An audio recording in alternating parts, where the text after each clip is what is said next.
To talk to, nicest guy, typical Western PA guy, right? That's a great stereotype to have, yes? It's a great one, for sure. Okay, so you guys are here at the National Middle School Duels. How many years is this for you guys? This is the third year. Do you guys get the high level competition that you want when you come here? That's why we come every year. We come back just to get, the best kids in the country are here, best teams in the country are here. We have an event that's in Western PA, the West Penn Duels. And I mean, it's a really good duel, but this one here is just a little bit, I think it showcases the absolute best kids in the country. So that's why we've been coming here the last 3 years. When you look at the Bassett boys, do they get pushed at these events when they come to them? Because they are hammers, right? They are hammers. Your nephews are hammers. Did they get pushed at these events when they come? Yeah, absolutely they do. They have to work really hard, and they get to see the kids from California, the kids from all over the country that maybe they didn't get to see at Super 32, or maybe they didn't get to see at the other events. They get some good matches. They do. When you come and you look at it, it's in the middle of a pandemic. We're 80% of the way there, man. We've got one more round of the pool, and then it goes into the placements for the different pools. Yes. Do you feel like National Middle School Duels, Dom, have they run a tight ship here as far as keeping the athletes safe, the parents safe, refs, everybody safe? Is everybody doing what they're supposed to do in the middle of a pandemic? Absolutely. I think that, for everything we're going through right now, this is top notch as far as keeping everything on schedule. Some teams are backing out, based off of what Ohio put out a couple days ago, maybe about possibly shutting things down. Dom made the adjustments he needed to do to keep this the best event that he absolutely that it could be. But as far as competition, it's top notch, just like the years past.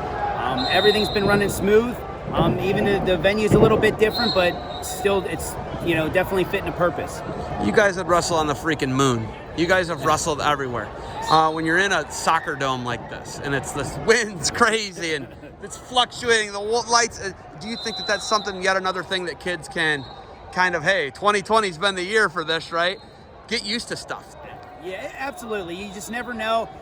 I was talking to Mr. Bassett, and we were talking, this could absolutely be the last event of the year. We don't know. We don't know what next week's going to hold. We don't know what tomorrow's going to hold. So we just got to enjoy it and be grateful for this opportunity and try to get as many in as we can before, something might change. So.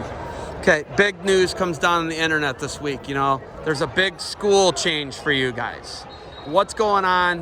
What is your guys' side of the story? Because people go crazy on the internet, and you know that, right? What is going on with the Bassett boys and the Gibson boys? What is going on? What's your guys' side of the story? That's the thing. Like, everyone thinks they know what's going on, and they think it's just big transfer and stuff. And there's a lot of behind the scenes stuff that has been escalating for a long time. It's one of those deals, where the boys and us as a family, we decided it was the best thing for them, moving forward for the future, academically, and and just keeping them together, but keeping them in the best place that we thought they would be at. They could be get to it at this point. So what's the current school?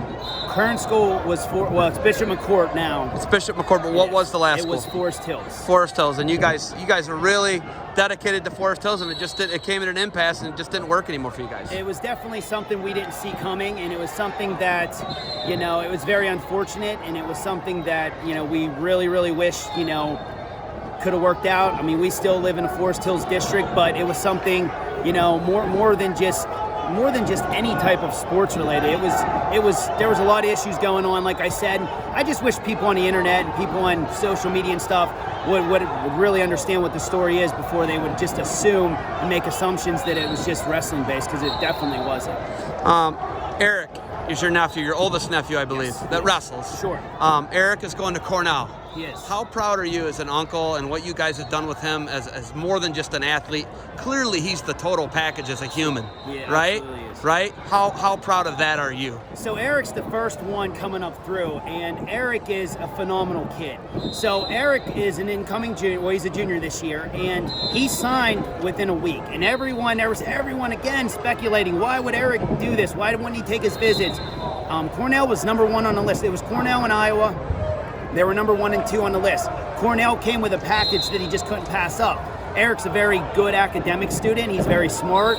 And, again, Cornell is going to give him everything that he wants. Academically, it's going to give him everything he wants. It's a great wrestling program. I mean, he fits right in between Yanni and Cal Dake. I mean, what more wouldn't Eric want out of that? So when he basically verbaled, there were some people again, my goodness, the kid just basically gets everything he wants going to Cornell, and people still try to make it into a negative twist. But as us, as a family, we're super proud of him. We're super proud, and all the boys are excited for him, and, who knows, that there could be something there. So sky's the limit as you guys head over to McCourt, right? Like you guys can win a state title there.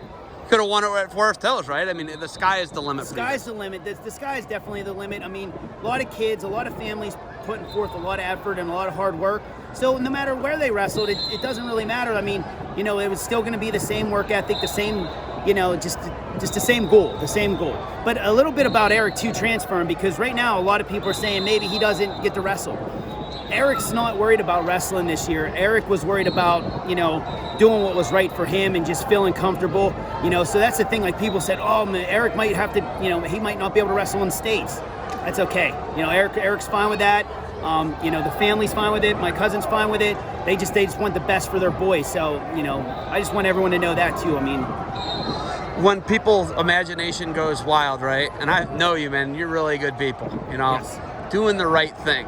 I don't think they lose sight of that. Maybe it's not a wrestling decision. Absolutely, it's definitely not, and that's the thing that people do lose sight on. I just wish they would know the behind the scenes before they assume that. Are you guys going to have to appeal or do any of the court stuff? I'm assuming it. And Forest Hills has been, from what they've told, Mr. Miller, Eric's dad, is they're going to sign off on it and stuff like that, because they realized that it was just a bad situation. So we're hoping that they don't take a year away from a really, really good kid. What year is Bo this year? So Bo's a 7th grader. He's a 7th grader. And then the other one is, other guys? 5th grader. Keegan's a 5th grader. Keegan's a 5th grader, right? And then Mason's a freshman. So he should Eric's a junior. Eric's a junior. And then Melvin is their little brother. Yes. Melvin's the little Melvin one. Miller. Melvin Miller. He just won Holy Super 32. Smokes. And Melvin is a stud, and he's finally starting to get noticed a little bit. He may be the truest, the best athlete out of the crew, and people don't even know about him yet. So. I do. Well, I do. I love it. You told me about him last year, and I watched him. I was like, oh my gosh. Words out. And then he had a great. He always wrestles well at Super 32. He's been in the finals 3 times. He finally pushed through this year. So. All right, Coach Bassett. Is there anything else you got for me? Any more air you need to clear? Any messages you need out there? Absolutely not. I just hope that the season goes on. I hope that, that we just get to more of these events, and I wish the best for everyone, and I'm hoping that Eric gets his season and he's able to win his first PIAA state title. Coach, thank you for the time. Good luck to you guys moving forward. Thank you, Zeb.